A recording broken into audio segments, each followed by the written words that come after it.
l'intégration sous-régionale en marche, tenue d'un mini-sommet en marge de la célébration du 20e anniversaire de l'OHADA. Au centre des discussions, le projet du circuit ferroviaire Abidjan-Niamey, Ouagadougou, Cotonou.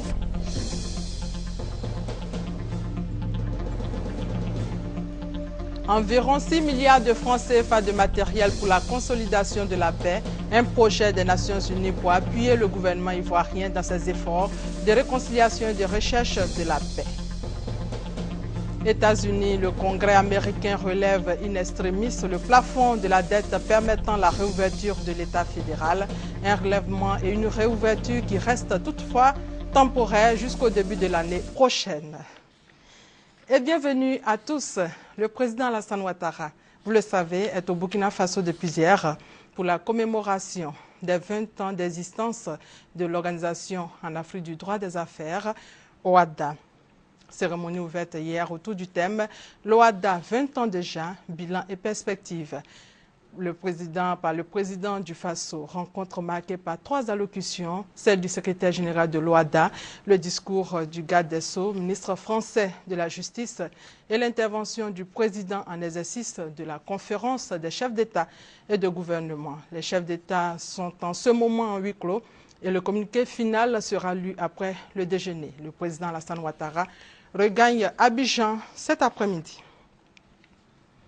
L'intégration sous-régionale en marche de la célébration du 20e anniversaire de l'OHADA, un mini-sommet s'est tenu au palais présidentiel de Ouaga 2000, au centre des discussions de grands projets, notamment le projet de la boucle ferroviaire Abidjan, Niamey, Ouagadougou, Cotonou. Abiba Dambélé, envoyé spécial.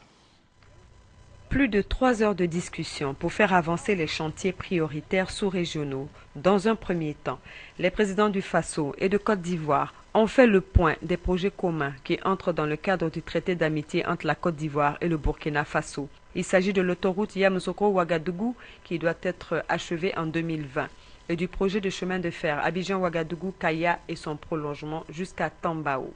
Pour en définir les modalités, les discussions ont été élargies à 2 opérateurs privés. Il s'agit du groupe Timis et du groupe Bolloré.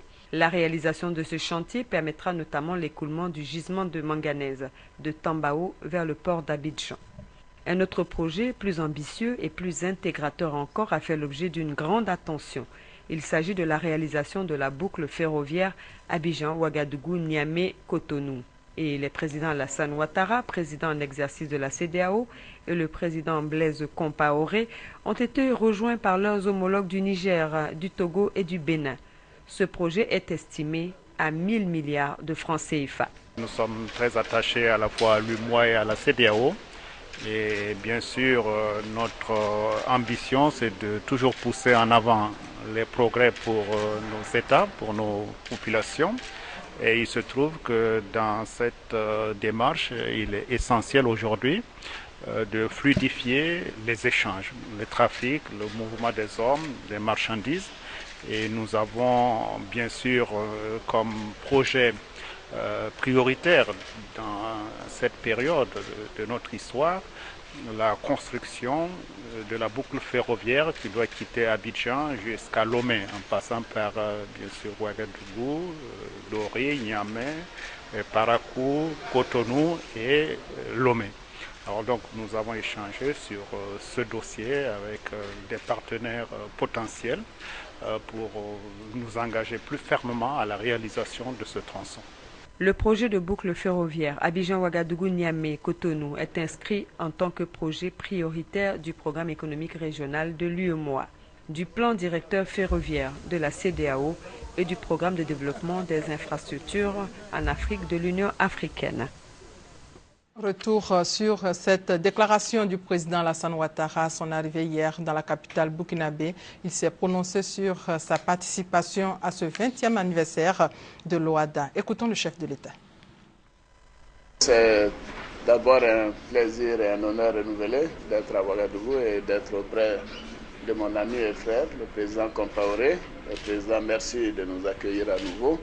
Et nous sommes là effectivement pour le 20e anniversaire de l'OHADA. Vous savez, c'est une institution importante pour le droit des affaires. Et il y a des progrès considérables en Afrique et nous en sommes très heureux. C'est en fait donc une célébration et voir si nous devons renforcer notre engagement dans ce domaine. Je viens aussi voir le président pour discuter des questions bilatérales concernant nos pays et notamment le chemin de fer qui a besoin d'être réhabilité et d'être prorogé jusqu'à Tambao au-delà. Donc c'est un séjour, c'est vrai pour l'OADA, mais également pour les questions bilatérales, les questions économiques et politiques. Et avant son départ pour Ouagadougou, le chef de l'État a été le premier passager du bus électrique et c'est donc effectif. L'université Félix Houphouët-Boigny de Cocody a ses bus électriques. Ils sont même opérationnels depuis hier matin. Ces engins fonctionnent à base d'énergie solaire, une première en Afrique, nous dit Viviane Aïmé. De bonnes conditions d'études pour les étudiants de Côte d'Ivoire.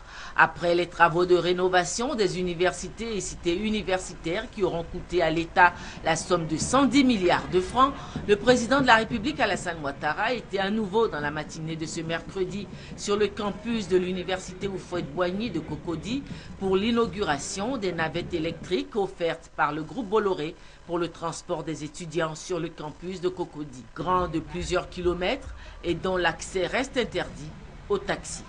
Ce don était une promesse faite par le président du groupe Bolloré, Vincent Bolloré, au président de la République Alassane Ouattara. Le groupe Bolloré présent en Côte d'Ivoire depuis plus de 30 ans et qui compte 3500 employés dans le pays. Cet investissement qui est sûrement en termes de valeur aujourd'hui moins important que d'autres investissements que nous avons faits en Côte d'Ivoire, mais en termes de potentialité peut être le plus important. En tout cas, c'est le vœu que j'exprime ici avec vous aujourd'hui. Ces bus fonctionnent à 100% à l'énergie solaire selon une technologie innovante. La Côte d'Ivoire est le premier pays au monde à expérimenter ces navettes électriques. Ce projet que nous avons développé avec le groupe Bolloré qui associe bus électriques, stockage et énergie solaire bénéficie de ce qui se fait de mieux en matière de technologie au monde. Au nom de toute la communauté universitaire, le ministre de l'Enseignement supérieur a exprimé sa gratitude aux généreux donateurs. Je voudrais exprimer notre reconnaissance au président du groupe Bolloré pour cette parole donnée qui est respectée. En choisissant Abidjan et en particulier l'université Félix Houphouët-Boigny pour cette opération inédite, vous avez voulu marquer votre soutien au projet du président de la République de faire de la Côte d'Ivoire un pays émergent à l'horizon 2020. Nous voudrions vous exprimer encore une fois toute notre reconnaissance et par la même occasion vous assurer que nous ferons tout pour mériter de la confiance que vous avez placée en nous à travers ces dons. Ces bus sont déjà opérationnels. Ils seront mis en service dès la rentrée universitaire. Au nombre de 2 bus pour le moment, leur nombre va s'accroître, a rassuré le donateur. Le président de la République a inauguré ces navettes électriques. C'est une grande marque de confiance en notre pays. C'est une nouvelle technologie. Évidemment, produire l'énergie solaire n'est pas difficile. C'est le stocker qui est le plus difficile. Là, le groupe Bolloré vient de démontrer que cela est possible à une échelle importante. Nous avons commencé avec 2 bus électriques ici et nous en attendons 4 autres dont les formats seront définis en fonction de l'utilisation de ces bus. Le projet tel qu'il est a coûté 1 milliard de francs CFA, 1 milliard de 100 millions, qui a été totalement financé par le groupe Bolloré. Donc je voudrais lui dire toute notre gratitude. Mais ce n'est pas le montant de l'investissement qui est important, mais c'est la confiance qui est faite à la Côte d'Ivoire d'introduire à ce moment précis une technologie aussi avancée. Donc je voudrais dire que les universités de Côte d'Ivoire continueront d'être améliorées. Nous faisons confiance aux professeurs, aux étudiants et bien sûr à la direction de l'université et au ministre de l'Enseignement supérieur et de la Recherche scientifique. À la suite du président de la République, c'est avec un réel bonheur que les étudiants ont à leur tour pris place à bord des bus pour un tour d'honneur. Les étudiants qui sont les premiers bénéficiaires de ces bus électriques, leur réaction après l'inauguration de ces navettes au micro de Viviane Aïmé. Je suis très heureuse, personnellement, que nous soyons à l'heure de la modernisation, parce qu'on peut dire que voir des bus électriques, c'est pas courant dans toutes les universités, dans tous les campus. Ça sera très utile parce qu'il faut dire qu'il faut parcourir de très grandes distances ici sur le campus d'un bout à l'autre. Donc ces bus viennent vraiment répondre à une grande nécessité. Nous sommes très heureux pour cette offre de Bolloré et très impressionnés également. Et comme l'a dit le président de la République, nous allons savoir en faire bon usage et je pense que cela va nous aider pour la formation de tous les étudiants. Nous sommes heureux d'avoir reçu ces bus-là parce que voyez-vous, lorsque les étudiants descendent des bus et qu'ils doivent rentrer sur le campus, ils parcourent au minimum 3 km, soit par l'entrée CHU ou par l'entrée école de police. Et en saison pluvieuse, il y a des étudiants qui se retrouvent avec leurs documents tout mouillés, sans parler des différentes difficultés dues à la marche parce que l'enseignant est peut-être déjà en amphithéâtre. Avec ces bus électriques, nous croyons que les étudiants seront désormais soulagés de cette longue distance qu'ils parcourent puisque les taxis n'entrent plus à l'université. Donc le sentiment, c'est un sentiment de satisfaction. C'est dire merci au chef de l'État, merci au ministre de l'Enseignement supérieur et de la recherche scientifique, mais également merci au groupe Bolloré, donateur de ces bus-là.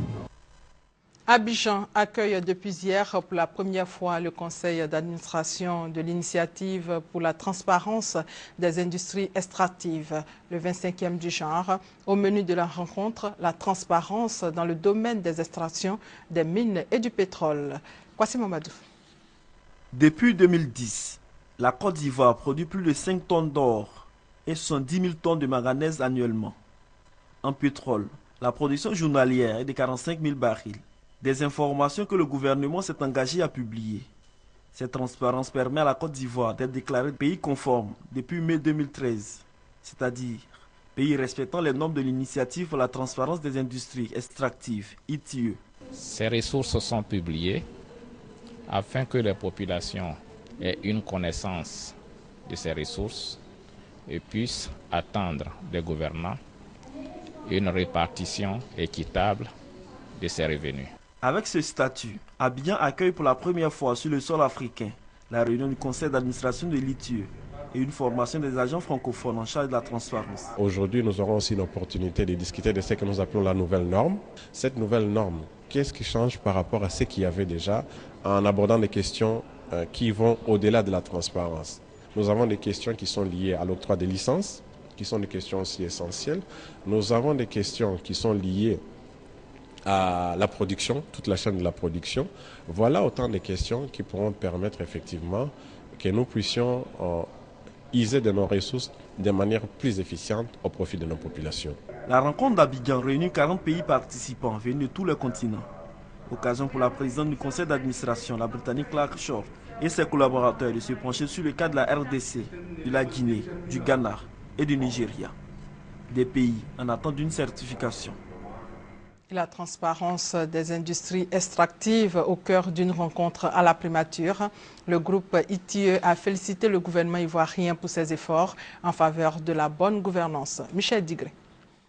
La délégation de l'initiative pour la transparence des industries extractives est satisfaite des actions du gouvernement ivoirien en faveur de la bonne gouvernance, notamment dans les secteurs miniers et pétroliers. C'est l'essentiel du message porté au Premier ministre Daniel Kablan-Duncan.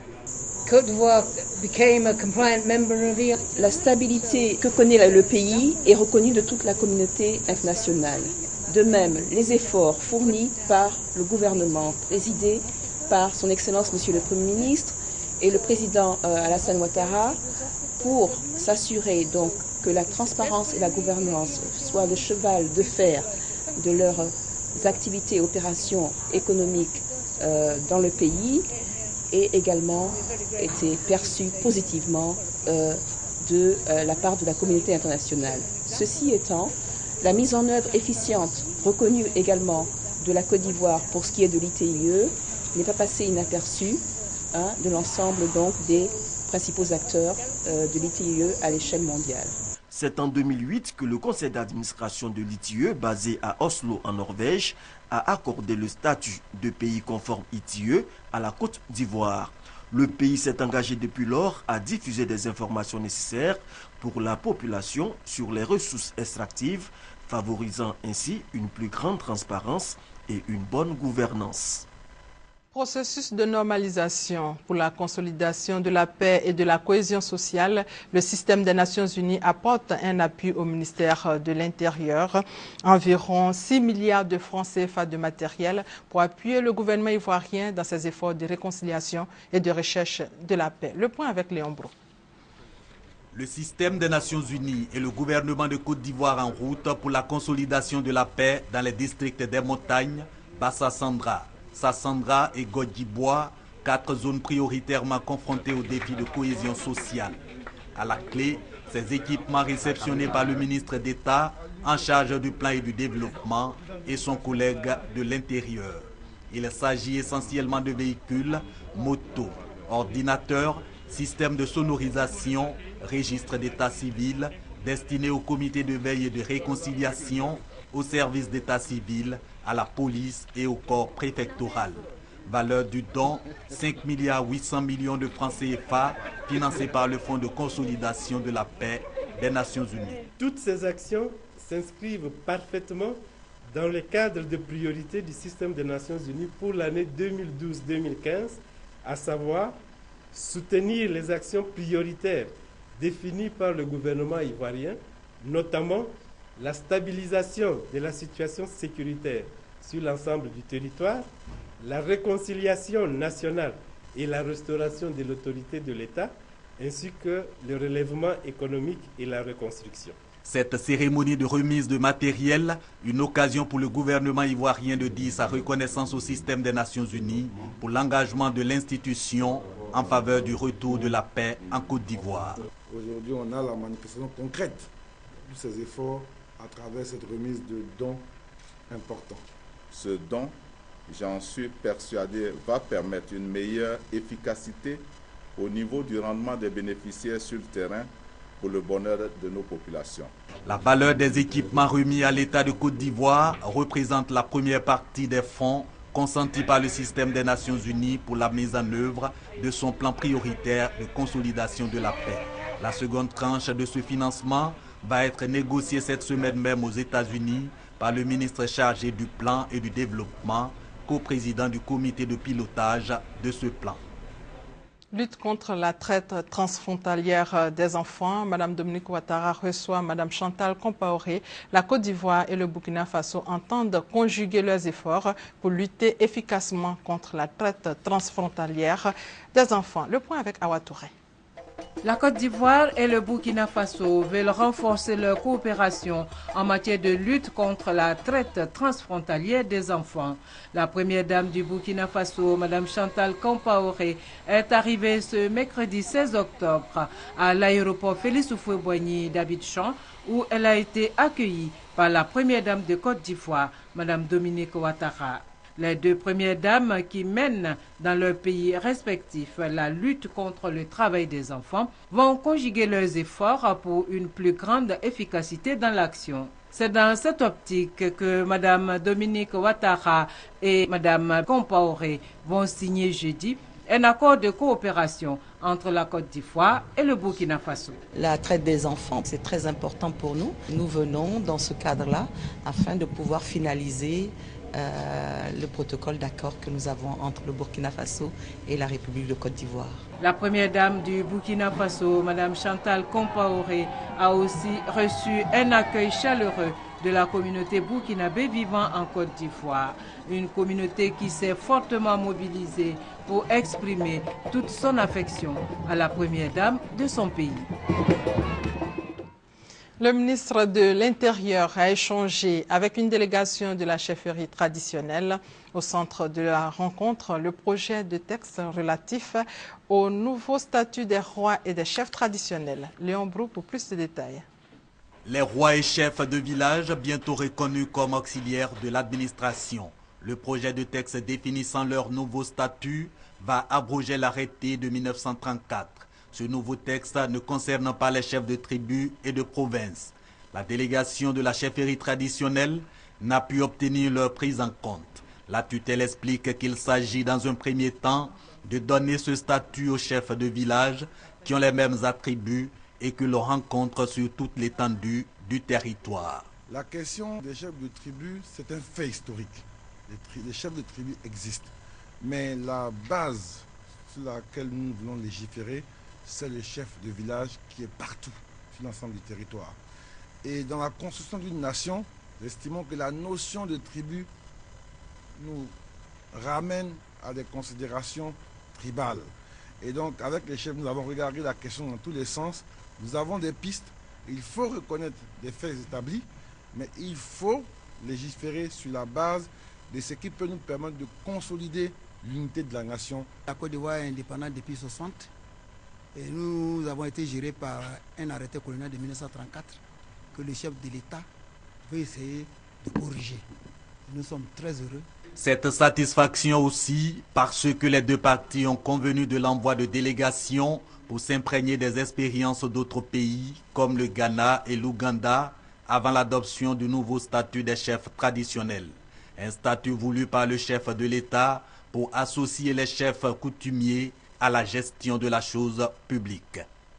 Dans le domaine de l'agriculture, des responsables de coopératives ont reçu des attestations après formation dans le cadre d'un nouveau projet initié par une société multinationale opérant dans le secteur du cacao. Thérèse Tapeyobwe. Ce sont les dirigeants des coopératives de Tiasalé, Méagui, Agoville, Soubré, San Pedro, Ndoussi, Djekanou, Azopé et Diokwe qui ont reçu des attestations de formation. Cela après le renforcement de leur capacité de gestionnaire dans un nouveau projet pilote initié par la société Cargill dans le secteur cacao. Le directeur général de la société Cargill s'est réjoui de l'intérêt réel que le projet rencontre au sein des producteurs. Ce qui fait la spécificité de la Cargill Cocoa Promise, c'est d'une part l'ampleur des initiatives entreprises et d'autre part le choix que nous avons fait de baser toutes ces initiatives sur les coopératives en tant qu'intermédiaires nécessaires et indispensables pour le développement d'un secteur du cacao durable et prospère.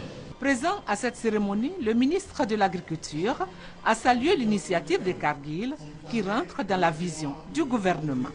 Si j'ai tenu personnellement à être ici, c'est bien pour une raison très simple, c'est que ce projet rentre dans la vision du président de la République de faire de notre pays un pays émergent à l'horizon 2020 et pour un pays agricole comme la Côte d'Ivoire, cela passe nécessairement par le secteur agricole. C'est important parce que les réformes qui sont en cours dans le secteur constituent une des pierres angulaires de ces réformes. Au cours de cette cérémonie, un partenariat de coopération technique a été signé entre Cargill et l'Institut national polytechnique de Yamoussoukro. Aujourd'hui, journée internationale du refus de la misère. Combattre la pauvreté, c'est combattre les préjugés. Les Nations Unies ont décidé de mettre l'accent sur les discriminations liées à l'origine sociale. Le commentaire de Juliette Ouéa. 22,4% de la population mondiale vit aujourd'hui avec moins de 1,25 $ par jour, soit environ 600 francs CFA. En Côte d'Ivoire, la pauvreté a atteint un seuil critique de 48,9% en 2008 contre seulement 10% en 1985. Des chiffres alarmants qui interpellent la communauté internationale en ce jeudi 17 octobre, dédié depuis 1987 au refus de la misère. À cette occasion, des rencontres, débats et actions sont prévus dans le monde entier par les associations de lutte contre la pauvreté. En Côte d'Ivoire, le gouvernement fait de la réduction de la pauvreté l'une de ses priorités. Déjà, en début d'année, lors de ses vœux pour le nouvel an 2013, le chef de l'État Alassane Ouattara a réitéré sa volonté de réduire la pauvreté de moitié en 2015 à travers la création d'emplois jeunes. Aussi, le gouvernement propose-t-il une revalorisation de la grille des salaires de la fonction publique en 2014 pour plus de justice et d'équité.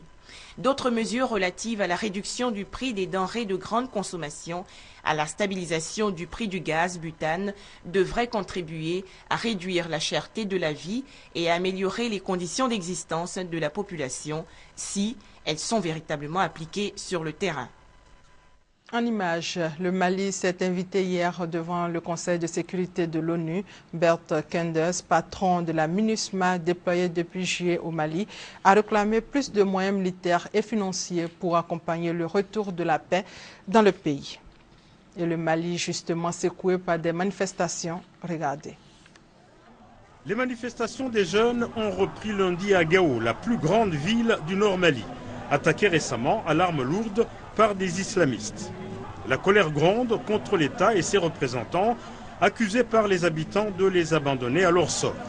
Après plusieurs mois d'accalmie, les djihadistes qui avaient disparu après l'intervention militaire française se sont à nouveau manifestés en tirant depuis l'extérieur de la ville, détruisant plusieurs bâtiments et blessant 11 soldats maliens. Les rebelles congolais du M23 menacent de reprendre les armes contre le gouvernement de Kinshasa. Ils protestent contre l'occupation de certaines de leurs positions dans le Nord Kivu par l'armée régulière. Le M23 accuse les autorités congolaises de compromettre ainsi les discussions de paix qui se poursuivent à Kampala. Si dans un délai de 48 heures, le gouvernement refuse de se retirer, et qu'il continue les attaques, le M23 n'aura pas d'autre option que de se défendre et de défendre les civils se trouvant sur notre territoire. Karim Ouad va rester en détention pendant encore 6 mois. Le fils de l'ancien président sénégalais Abdoulaye Wade a été entendu hier toute la journée par la Cour de répression dont l'enrichissement illicite. Les juges veulent savoir comment l'ancien ministre d'État a constitué son empire financier estimé à 1 milliard d'euros, près de 700 milliards de francs CFA. Crise budgétaire, un accord in extremis à Washington permettant la réouverture de l'État fédéral, un relèvement et une réouverture qui restent toutefois temporaires jusqu'au début de l'année prochaine. Actualité sportive avec cette ouverture de la 15e édition du Mondial des moins de 17 ans. Cet après-midi à 16h, la sélection nationale cadette de Côte d'Ivoire, championne d'Afrique, disputera son premier match face à l'Italie. Présentation de la rencontre avec Sébastien Oyen. Pour sa première sortie au Mondial des cadets, la Côte d'Ivoire rencontre l'Italie. Un adversaire qui sera difficile à manœuvrer. Cependant, l'espoir est permis parce que le champion en titre dispose d'atouts nécessaires pour déjouer tous les pronostics qui donnent en ce moment avantage à l'Italie. En effet, le résultat des matchs amicaux internationaux disputés durant cette préparation atteste de la belle forme des poulains de Camara Ibrahim qui ont enregistré respectivement 2 nuls, 1 défaite et 1 victoire devant de grandes nations de football. Émirats arabes unis, Ouzbékistan, Mexique et Autriche, toutes engagées dans la compétition. La Côte d'Ivoire va s'appuyer sur la cohésion, l'esprit d'équipe, la détermination qui habite en ce moment le groupe. Moussa Bakayoko, Kwasi Begbin, Cédric Kouadio et autres comptent faire plaisir aux Ivoiriens. Le sélectionneur Camara Ibrahim pour ce mondial des U17 a convoqué 18 joueurs locaux et 3 professionnels. La Côte d'Ivoire va évoluer dans la poule B. Après l'Italie, les Ivoiriens affronteront la Nouvelle-Zélande, puis l'Uruguay. Côte d'Ivoire-Italie, ce jeudi sous le coup de 16h. Une page noire dans ce journal pour terminer. Le PDCI et toute la Côte d'Ivoire en deuil. La présidente de l'Union des femmes du Parti démocratique de Côte d'Ivoire, Henriette Koulibaly Dao, est décédée dans la nuit de mercredi à jeudi. Dans l'après-midi d'hier, aux environs de 17h, elle avait assisté à la passation de charges entre Alphonse Djedjemadi et Maurice Kakou Gikaouye. Henriette Koulibaly Dao, très proche du président Henri Konabédié, a été nommée le 6 octobre dernier par celui-ci pour être membre du secrétariat exécutif. Et c'est la fin de cette édition. Merci de votre fidélité.